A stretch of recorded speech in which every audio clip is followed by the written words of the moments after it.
বাংলাদেশের ইতিহাসে এই প্রথম গোপালগঞ্জে গিয়ে বঙ্গবন্ধু শেখ মুজিবুর রহমানের বিরুদ্ধে স্লোগান দিল এনসিপি। 1971 সালে বাংলাদেশ স্বাধীন হওয়ার পর এখন পর্যন্ত কেউ এরকম দুঃসাহস দেখাতে পারে নাই।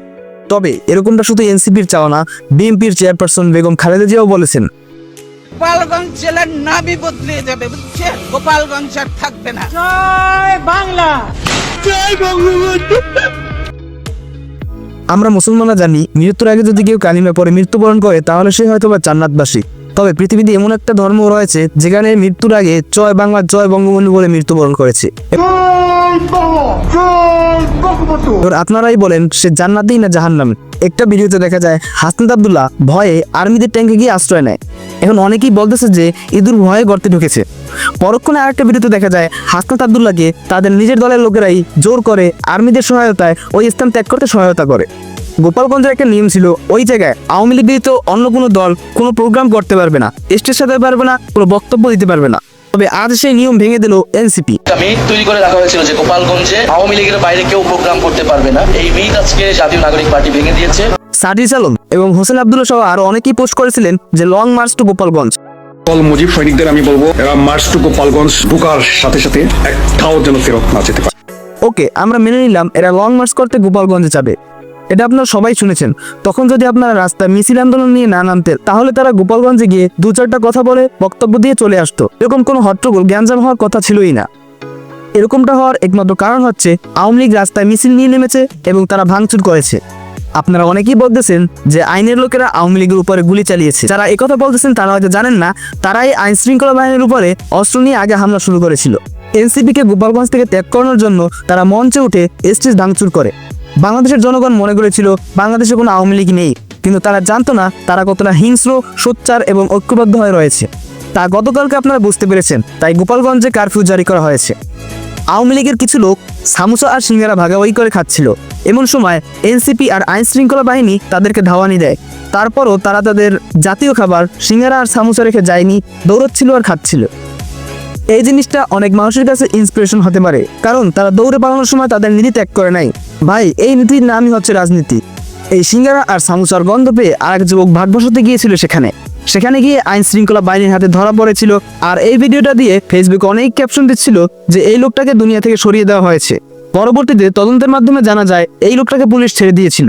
অনেক আওয়ামী লীগের লোকদেরকে দেখা যায় রাস্তার মাঝখানে শুয়ে আছে, আর সেটা থেকে উপর থেকে হাসুবে বলছিল লাল রং লাগিয়ে পড়ে আছে, যখন পুলিশ যে ডাক দিয়েছে উঠে দৌড় মারছে। শুয়েছিল, আর যখন তারা আইন শৃঙ্খলা বাহিনীকে দেখে তখন তারা দৌড়ে পালাচ্ছিল।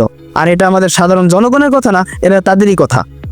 বিড়াল কিন্তু কম দুঃখে তুলা গাছ ওঠে না, আর কুত্তা কিন্তু কম দুঃখে পানিতে নামে না। এটা মাদারীপুর রাজর বুঝতে পারা না, এটা দিস ইজ গোপালগঞ্জ। চোখ দিয়ে তাকালে চোখ উঠে এলাই আমরা, বুঝছো না ব্যাপারটা? হ্যাঁ, আপনি ঠিকই শুনেছেন। গোপালগঞ্জের নীতি এটাই ছিল, তাদের দিকে যদি কেউ চোখ তুলে তাকাতো তাহলে তারা তাদের চোখ তুলে নিত। আজ এত ক্ষমতা, এত দাপট কোথায় গেল? এই পৃথিবীতে কারো ক্ষমতাই চিরস্থায়ী নয়, সবার ক্ষমতাই একদিন না একদিন পতন হয়। এই পৃথিবীতে ফিরআউনের ক্ষমতা ছিল সবার ঊর্ধ্বে, তার পতন ঘটিয়েছে আল্লাহ তাআলা নীল নদে, আর এরা তো হচ্ছে মামুলি বিষয়। লং মার্চ টু গোপালগঞ্জ, এই কথা শোনার পর আওয়ামী লীগের কিছু লোকের এই বক্তব্য ছিল। সকল মুজিব সৈনিকদের আমি বলবো এরা মার্চ টু গোপালগঞ্জ ঢোকার সাথে সাথে একটাও যেন ফেরত না যেতে পারে। তারা প্রস্তুত নিয়ে রেখেছিল ওইখানে যদি এনসিপি যায় তাহলে তাদেরকে তারা নির্মূল করে দিবে, তাদের উপর আক্রমণ চালাবে। সেই জন্য তারা গাছ কেটে রাস্তার উপর ব্যারিকেড দিয়ে রাস্তাগুলো বন্ধ করে দিয়েছিল, যাতে তারা গোপালগঞ্জের ভিতরে ঢুকতে না পারে। 1971 সালে স্বাধীনতার পর যে সাহস কেউ করেনি সেটা গতকালকে এনসিপি করে দেখিয়েছে।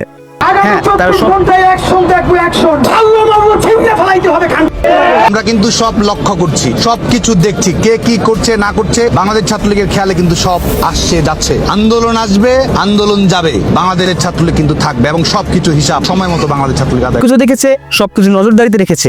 কোনো একদিন যদি আওয়ামী লীগ ক্ষমতা আসতে পারে তাহলে তারা বাংলাদেশের নামকে পরিবর্তন করে রেখে দিবে। আওয়ামী লীগ ব্যতীত হয়তো এদেশে কোনো জনগণই থাকতে পারবে না, কারণ সব জনগণই রাস্তায় নেমেছে আওয়ামী লীগের বিপক্ষে, আওয়ামী লীগকে উচ্ছেদ করতে। তবে আমরা তো জানি এই দেশের জনগণের শক্তি সবার ঊর্ধ্বে। আওয়ামী লীগের অনেক বড় বড় নেতারা শেখ হাসিনার ছবি সামনে রেখে কান্নাকাটি করছে, কারণ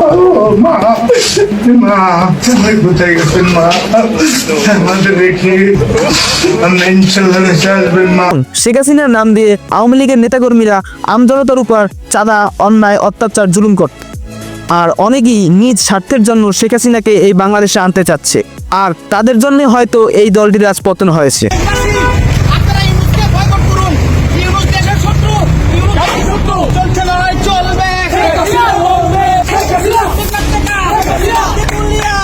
তো ভাই আজ এই পর্যন্তই, দেখা হচ্ছে নেক্সট ভিডিওতে। ততক্ষণ সুস্থ থাকবেন, নিজের খেয়াল রাখবেন, আর ভিডিওটিতে একটি লাইক এবং একটি কমেন্ট করে আপনার মূল্যবান মতামত জানিয়ে যাবেন। আর যারা ইউটিউব থেকে দেখছেন তারা অবশ্যই চ্যানেলটি সাবস্ক্রাইব করে দিবেন, আর যারা আমার ফেসবুক পেজ থেকে দেখছেন তারা অবশ্যই আমার পেজটিকে ফলো করে রাখবেন পরবর্তীতে এরকম নতুন নতুন ভিডিও পাওয়ার জন্য। Thank you for watching this video. আসসালামু আলাইকুম।